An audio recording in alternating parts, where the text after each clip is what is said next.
So, Sandra, the way I like to start these conversations with an introduction, and I prefer for it to be the other person introducing themselves the way that they would like to be acquainted with everyone. Okay. So, you know, if it's, this is my role and this is what I do, you can do it that way. Okay. If it's something you feel is a bit more, I don't know, maybe not immediately obvious, that's okay too. Okay. However you feel comfortable. So, Sandra, how would you like to introduce yourself to all of us? My name's Sandra Fairbank, and I work for a local nonprofit, Cultivate Initiatives, and I myself was houseless for 10 years, and now I'm not due to Cultivate Initiatives, and so here I am to speak to you all today. Speak to you. Thank you. So, who here knows about Cultivate Initiatives? Raise your hand if you've heard of this organization before. All right. So, not a small number, but we're going to do what we can so that when everybody leaves the room, they're going to feel pretty confident about what Cultivate does, and maybe we can bring some nuggets with us out into the world. I think that's probably a good place to start. What is Cultivate Initiatives? What exactly does it do? We're a local nonprofit that we help people find jobs, people that a lot of people would deem unemployable. We help them get back on their feet by giving them the opportunity to do dignified work, and we also provide showers and community wellness program for all members of the community. You used an interesting phrase, dignified work. I'd like to hear more about that. What is dignified work?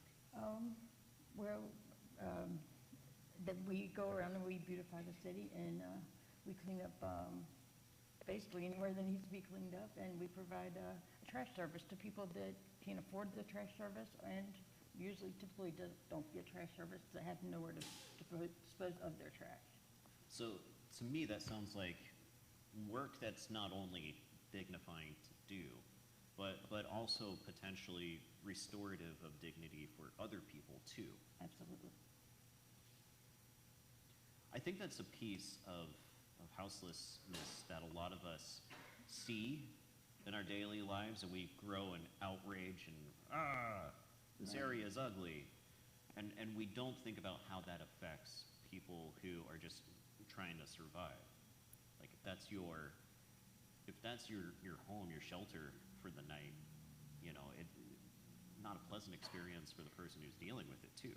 Right, right. Nobody wants, no matter who you are or where you live, you don't want trash outside your home. It brings rats and diseases and other things, and if you have no way to dispose of that, then you have no way to dispose of that, so it just accumulates, and so we're here to help alleviate some of that. Yeah.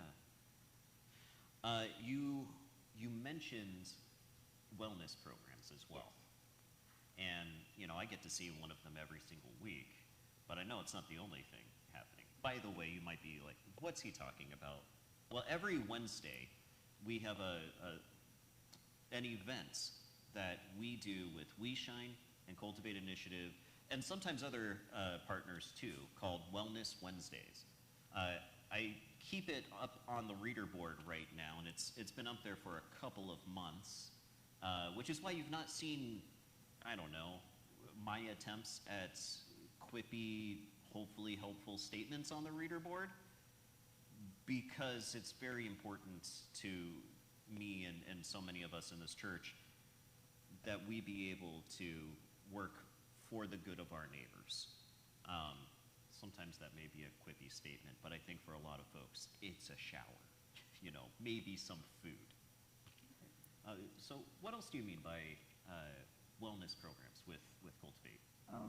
Well, we also have student nurses that come out with us, and so they'll offer just a quick health exam, blood pressure checks, if wound care, and we also, our feet are very important, and so like if somebody has sores or athlete's foot, or we treat that for them, yeah. Yeah. It looks like it's so much work to get the team over that you have every week. And yet I don't see a lot of complaining or grumbling. Of course not. Yeah. How many people on average come over for Wellness Wednesdays, and maybe go to your other sites? Several hundred throughout our other sites. Every week? Every week, yeah. Wow. Yeah, it's a much needed service.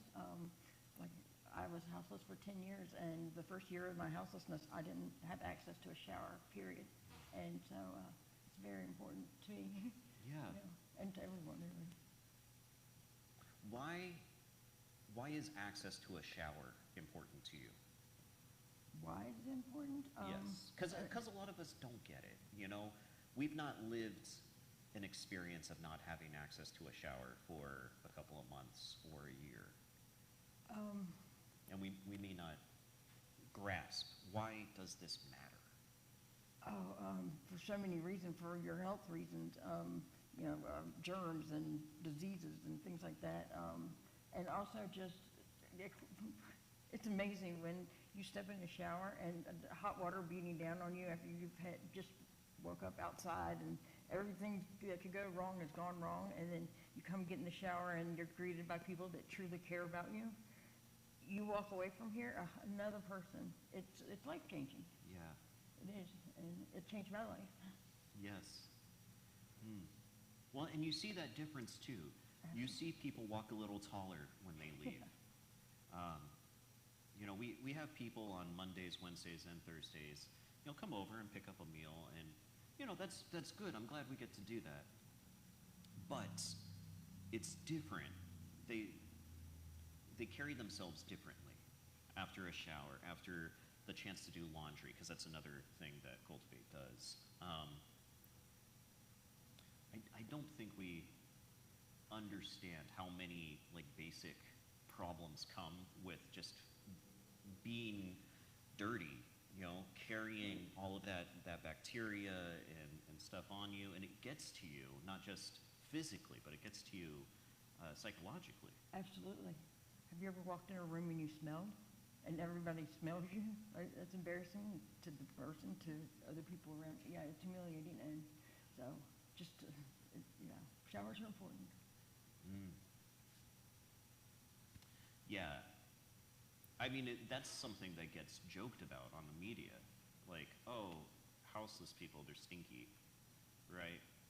And we act like they're not humans too, and that they don't notice, and that they don't carry that same sense of self-judgment. Right. I Yeah. hid in the woods for an entire year, because I was so humiliated that I didn't want to leave my tent. I didn't want to leave the woods because I knew I'd be judged as soon as I did, and I was. And that hurt. And look at me now. Somebody gave me a chance and believed in me and give me a shower. And now I've paid taxes for the third year in a row. I have a brand new car that got with no down payment. I'm living life again, and it's amazing, absolutely amazing. Yeah. To Cultivate. Right. Well, and you're organizing teams of people to come out and provide that as well. I wonder if Jesus was around today, I think Jesus, and I mean in instead of him existing in the first century, he's walking amongst us in a bodily sense today. I think Jesus would provide showers. Absolutely. I think he wouldn't just be feeding the 5,000. I think he'd be showering the 5,000 too. He'd be showering, he'd be cleaning their feet, he would be, absolutely. Providing healing services. That's right, yes. Yeah. How do you go about getting a team of nurses and nursing students to come over? That, to me, that sounds like a lot of work. Well, we partner with the universities, and so they have, as part of their community wellness class, they come out and they get credit for these classes. Yeah. And it's amazing because this is so transformative for the nursing students, because a lot of them have no clue or have never had any interaction with a houseless person. And so, of course, they're very timid and afraid, literally, when they start our program. And by the time they leave, they know people on the first name. And, yeah, it's amazing, absolutely amazing. So it helps out on both sides. Yeah. Those relationships are transformative. Absolutely. Try being houseless and going to a hospital, and same health care you get as if when you're not houseless. And so these students are actually seeing what it's like for these people our neighbors, to you know, to have to go through that humility. Yeah, we're breaking down barriers. You know, I've brought people to hospitals enough times that it's filled me with a sense of indignance. I get it from the way that we have healthcare set up in this country, that, you know, it's got to be funded from somewhere, and so folks who are coming in off the streets don't get the care and attention because they're trying to pump them back out again. Right. But they're people. Right, absolutely. And it's so angering. And I've just been a witness to it. I've just been somebody who's driven somebody to, you know, a hospital.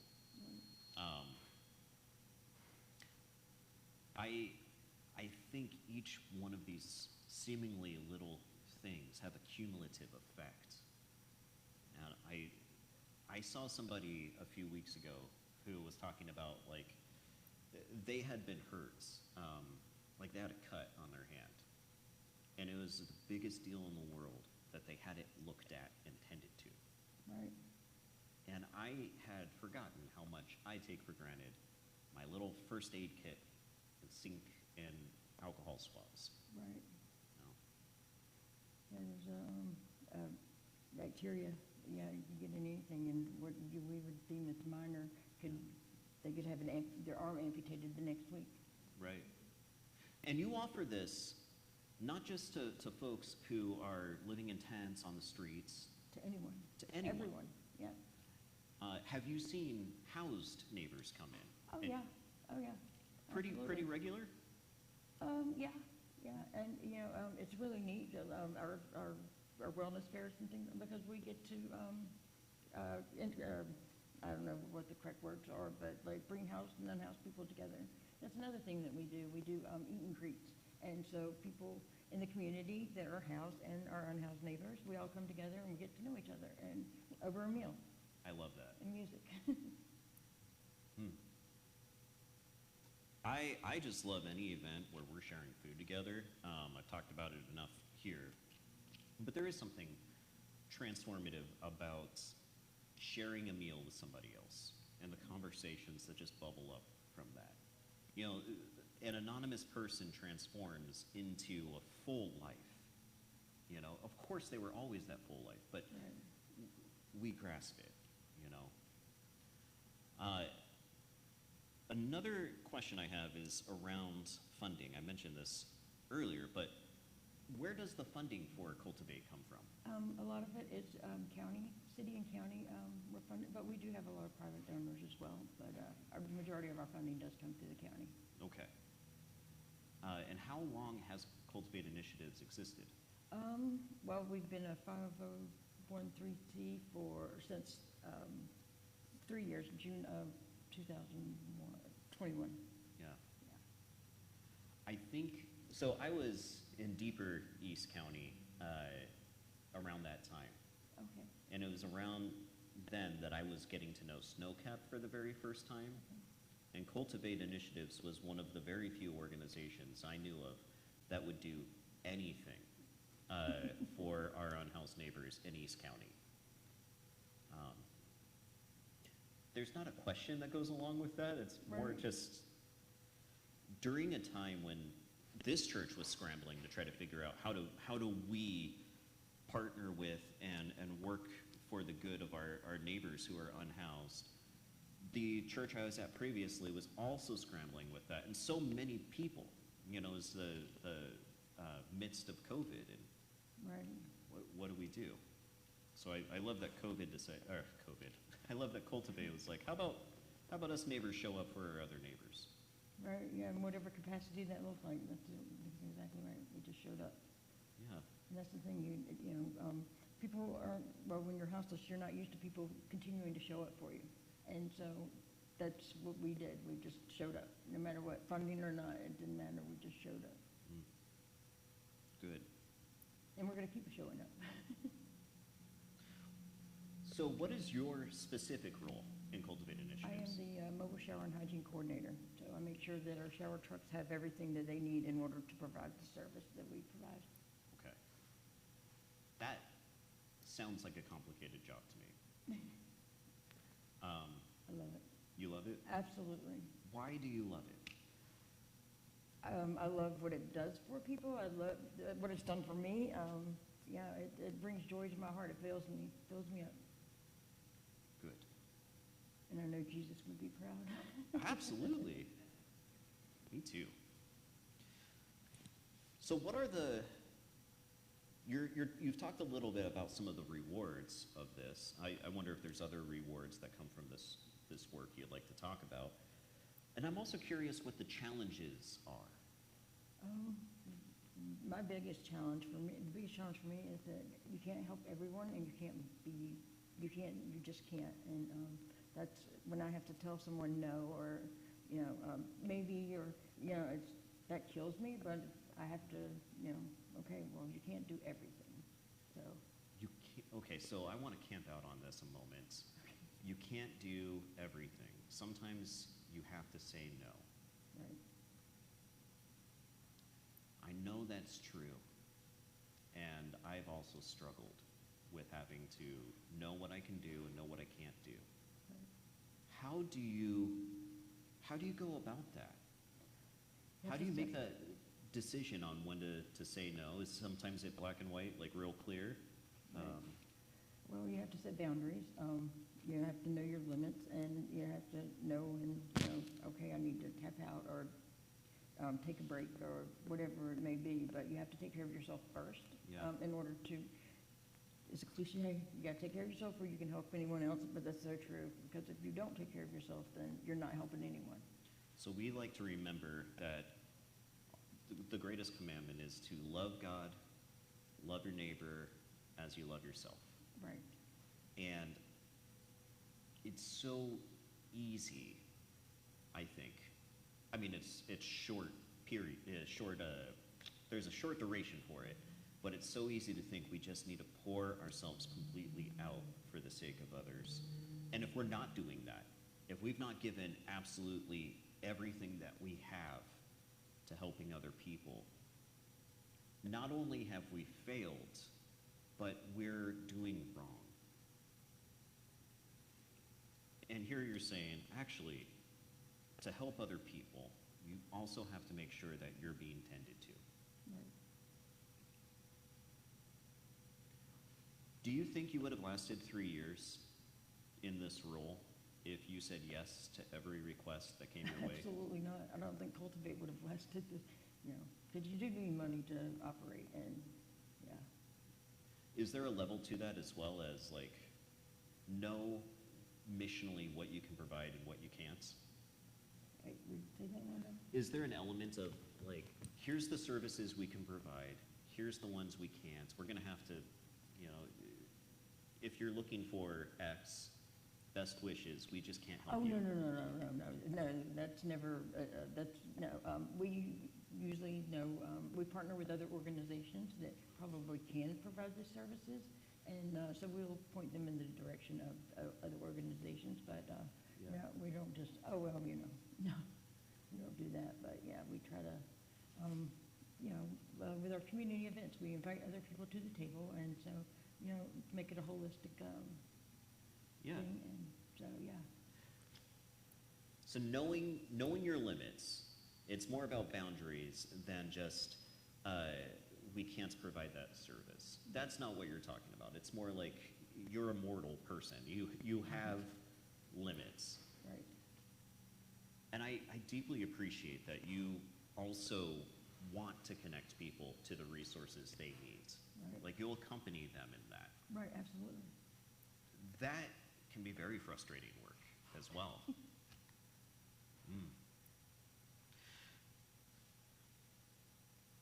So my last question before I open it up to anything that you would like to talk about specifically and the rest of the group is, how do you avoid burnout? And this is a serious question. I've known so many people in socially impactful work who have just reached the point of, I can't do this anymore, it's too hard, or I'm at my wit's end.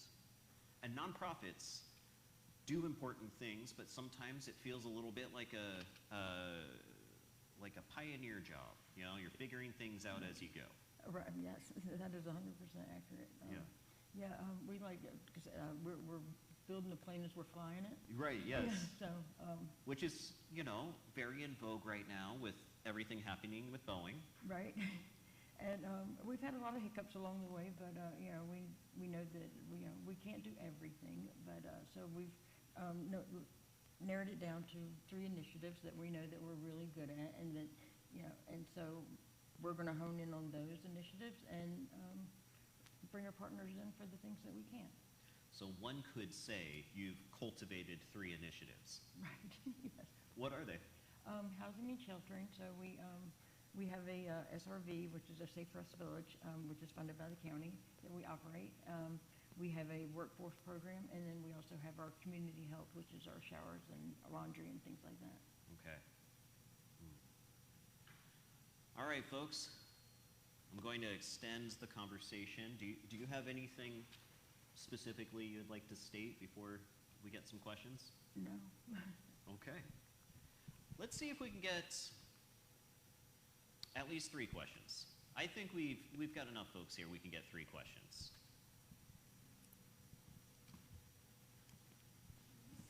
Steve's bringing a mic to you. Oh, okay. What's the best way to contact you? By phone, or is there a best number, or?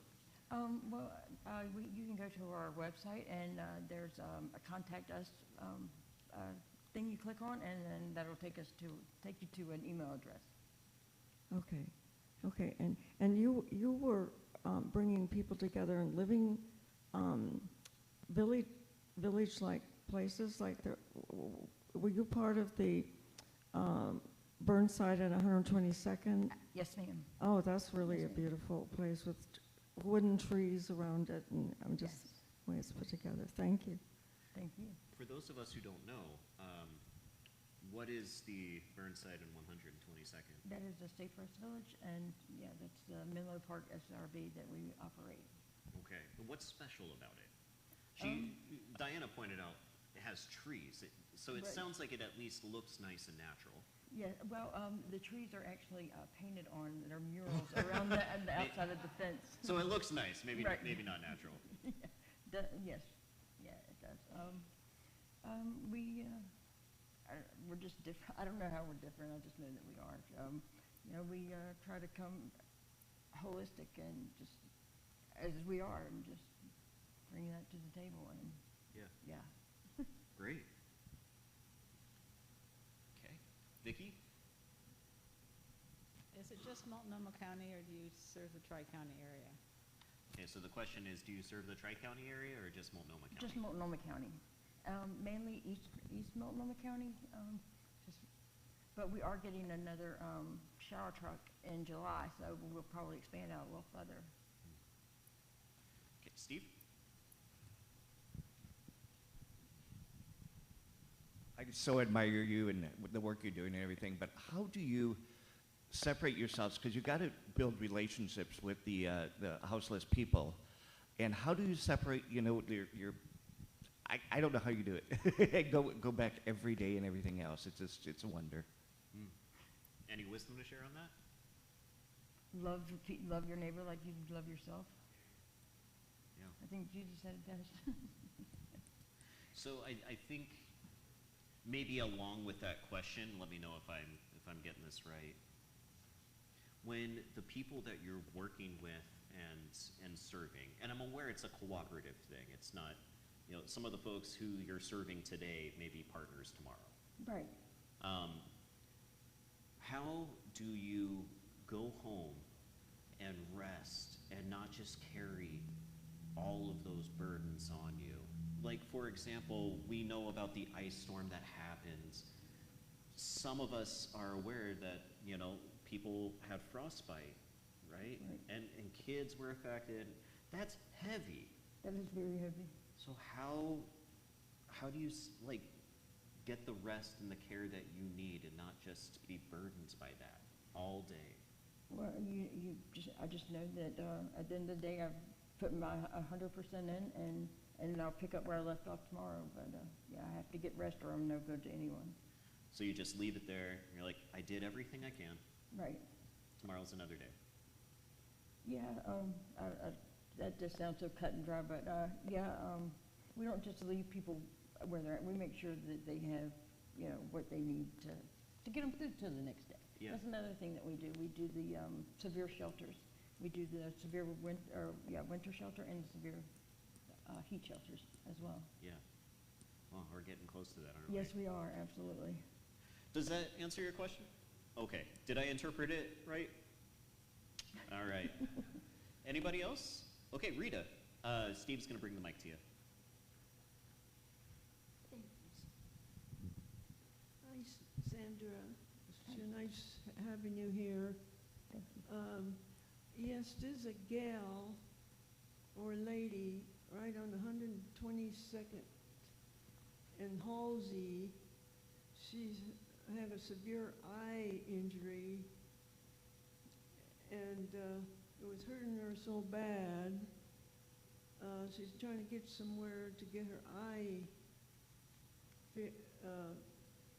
with eye drops, and I let her borrow my phone to call her mother. Her mother isn't going to help her, so she's probably still out there yet, but my mind went, oh, I'm going to go and get some eye drops for her, and maybe that'll help her, so I did.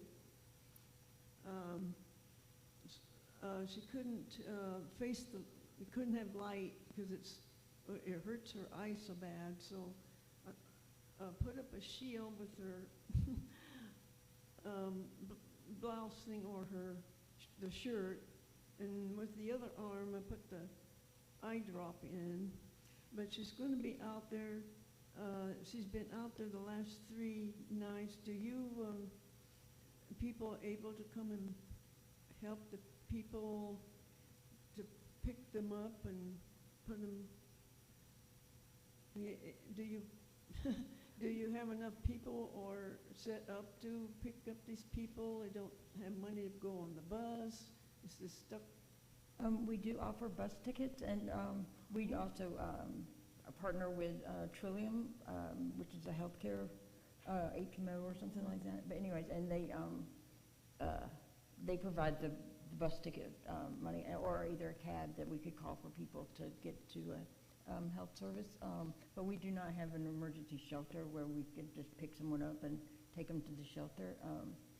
That's something we would resource out. But if you'd like, after I leave here, I can see what I can do to help the young lady. Thank you, and I'll go course. with you and talk Yeah. to her. She told me she'll be there, and I just pray so hard for her. So hard because she's been there several nights already, and it's not safe to be on the streets. Thank God it isn't cold, but it can get kind of cool. Right. Have to sleep in a hard place. Thank you, Rita. Yeah. Okay. And, I've forgotten your name already. Jim? James. Okay. Jim's a version of James, right?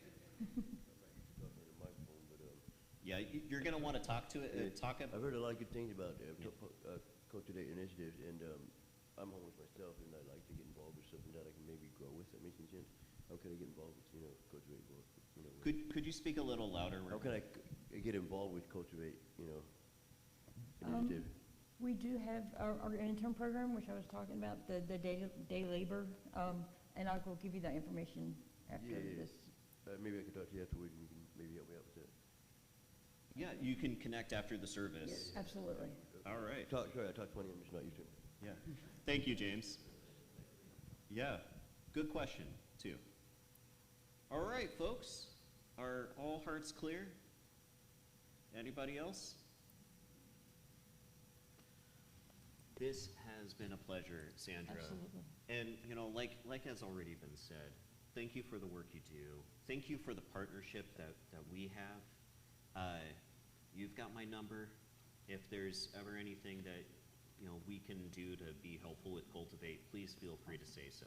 Thank you. Yeah. You can take your seat if you would like.